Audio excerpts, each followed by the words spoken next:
घर की मालकिन फाइनली दोस्तों ये फिल्म रिलीज होने जा रहा है। बड़ी खुशी की बात है।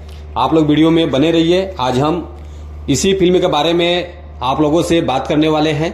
आप लोग वीडियो में बने रहिए, शुरू से लेकर आखिरी तक आप लोग वीडियो को पूरा देखिए, तभी कुछ समझ पाएंगे। चलिए वीडियो को शुरू करते हैं। नमस्कार दोस्तों, मैं हूं सतीश और आप देख रहे हैं भोजपुरी वुड हंगामा। भोजपुरी लेटेस्ट अपडेट पाने के लिए आप लोग भोजपुरी वुड हंगामा चैनल को सब्सक्राइब कर लीजिए, ताकि जो भी भोजपुरी गाने या भोजपुरी फिल्म रिलीज होते रहेंगे आप लोगों को इस चैनल के माध्यम से देखने को, सुनने को, जानने को मिलेगा। आप लोग फुल सपोर्ट कीजिए भोजपुरी वुड हंगामा चैनल को।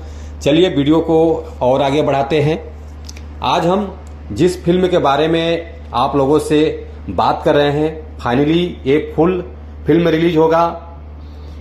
B4U भोजपुरी चैनल से रिलीज होगा, जो कि बहुत अच्छा चैनल है। इस चैनल पे बहुत अच्छे अच्छे फिल्म रिलीज होते रहते हैं। आप लोग इस चैनल को सपोर्ट कीजिए, सब्सक्राइब कीजिए, शेयर कीजिए। और ये फिल्म अभी तक आप लोगों ने देखा है, पार्ट वाइज ये फिल्म रिलीज हो रहा था। अब आप लोगों को एक साथ पूरी फिल्म देखने को मिलेगा। ये फिल्म रिलीज हो रहा है 21 दिसंबर शनिवार सुबह 8 बजे। आप लोग तैयार हो जाइए देखने के लिए। इस फिल्म में अंजना सिंह जी हैं, सुबी शर्मा जी हैं, जो कि फिल्म का नाम है घर की मालकिन, जो कि बहुत अच्छी कहानी है।